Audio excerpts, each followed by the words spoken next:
Good morning and welcome to Sunday Square Off. I'm Bram Resnick. On today's show, a Decision 2022 debate between the two Democratic candidates for Secretary of State, Reginald Boulding and Adrian Fontes. The stakes in this year's vote for Secretary of State couldn't be higher. A job that may have been taken for granted a few years ago now carries enormous importance. The Secretary of State is Arizona's top elections officer, responsible for certifying our election results every 2 years. In 2020, Arizona Republicans attempted to undo the certification after President Donald Trump's defeat. The world is watching the example of Arizona. The president is watching the example. You're not going to let him steal this. Our next Secretary of State might have to stand up to new threats to democracy during the 2024 presidential election. And if that's not enough responsibility, the Secretary of State is first in line to become governor, should the elected governor leave office. And now let's introduce the candidates. Representative Reginald Boulding, Democratic leader in the State House, and Adrian Fontes, a former Maricopa County recorder. Welcome back to Square Off, gentlemen. Thank you very much. Good to see you again. Here are the ground rules, a little different from many debates. This will be more of a conversation than a formal debate. There are no opening or closing statements. I'll ask questions. You may question each other as a situation arises. Very important, I'm not timing the answers, but I do ask you to be respectful of each other's time. And as usual, there is a no filibuster rule. So don't test me, please. I'm sure this will go just fine. And with that, let's get started. Reginald Boulding, help voters by explaining the clearest difference between you and Adrian Fontes when it comes to how would you run the Secretary of State's office. Well, first, Bram, thanks for having me. My name is Reginald Boulding. For those who don't know me, I serve as the House Democratic leader. And when you think about leadership and when you think about what we need for the next Secretary of State, I believe I bring all of those skills and those qualifications. Look, as Democratic leader, I bring the experience of fighting against partisan attacks and have a history of winning. When it was fighting against far-right Republicans trying to take away our voting rights, trying to take the rights away from people to mail in their ballots by adding driver's license numbers to envelopes, I led the charge and I won there. When it comes to making sure that women have the ability to have choices over their own bodies, I stood with women and I've helped really win there. When it comes to making sure that politicians who try to defund our schools, I'm fighting on the front lines there. So, I bring the experience as a nonprofit leader who won one of the largest civic engagement organizations, registered nearly 50,000 people in the state of Arizona. But again, when it comes to actually running the office, how you would run it versus how Adrian Fontes might run it, what separates the two of you? The biggest thing that separates us, I would say, voters having confidence and trust that they can believe who's going to be the next Secretary of State, that they're going to look out for their best interests. Look, I have a history of working with community leaders and advocacy groups to make sure that we're bringing voters' choices and we're making sure that voters' voices are to the front and foremost of the table. That's why so many people are supporting us. So you think it's a matter of trust. Adrian Absolutely. Fontes, same question for you. What's the difference between how you would run the office and Reginald Boulding would run it? Well, thanks so much, Bram. And first of all, happy Father's Day to both of you and everybody else out there. Look, the Secretary of State's office is an elected executive position. It's not a legislative position. And while there's a history of legislators running the office, no Secretary of State has come from the county recorder's office in any of our 15 counties. That's important because the county recorder is the registrar of voters. That experience is second to none.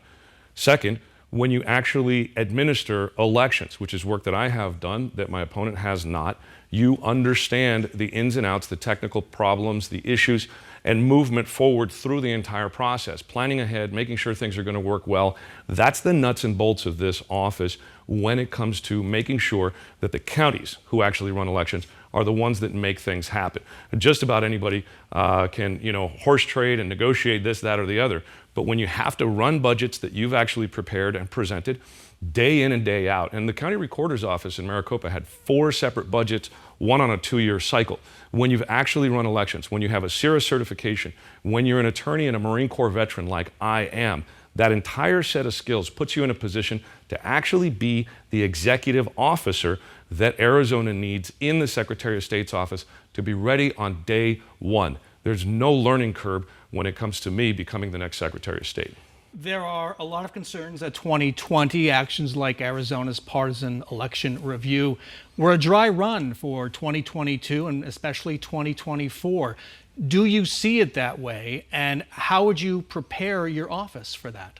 Well, I think one of the problems we had in 2020 was that the advocates who were fighting against the fraud didn't use every tool at their disposal. There's a federal statute that requires ballots be kept only in the hands of certified election officials.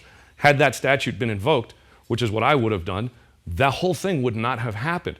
But there's hardly anybody in the state of Arizona that has the kind of experience and training, both legal and administrative, that I have. And that's why those little bits and pieces of experience, I mean, look, the audience knows experience matters. Folks who've done those kinds of jobs before understand these sorts of things. So are we set up for another attempt at these sorts of things? Yes. Understanding how these systems work, making sure that you understand not just the law, but the technical aspects, that type of experience is what we need in this office to stave off the Trump Republicans and all of this nonsense. Reginald Boulding, how grave is the threat I've described, and how would you prepare the office for that? Look, there's a coordinated effort across the country in which you have individuals, anti-democracy folks that are running for election-based offices like the Secretary of State's office to control the entire election apparatus across the country and here in Arizona. And when it comes to experience, mine is second to none. Look, as I mentioned, I am the leader of one of the largest civic engagement organizations. We've registered over 50,000 people throughout the state of Arizona, hired over 250 people to actually get people involved to register to vote. Again, I serve as the House Democratic leader, making decisions every single day on fighting for our voting rights and protecting Arizonans. And when it comes to making sure that here in Arizona, the Secretary of State's office is the Chief Democracy Officer. We need someone here who's going to be an advocate for voting rights, someone who knows how to work with the legislature and who has a track record of winning at the legislature. Because right now, what we're seeing this year, there's been over 900 voter restriction bills introduced across the country and over 100 here in Arizona. And in large part, we've been able to defeat those under my leadership. And as Secretary of State, I'm going to tell you this, in 2023, we'll see some of those same bills returning, and you have to have someone who understands how the legislature works in this role, in this office. So you see yourself more as taking the fight to the legislature? Look, at the end of the day, you have the governor every year gives the State of the State address in which he lays out his vision for the state of Arizona. As the Secretary of State, I'll give the State of Democracy address, in which this office will have a pro-voter agenda that we'll be pushing at the state legislature. We'll make sure that people know what we're fighting for, and so we're not always just fighting against something. Okay, we're just getting started. When we come back, what the candidates say the legislature should and shouldn't do to improve our elections, and who's the more electable candidate. Stay with us.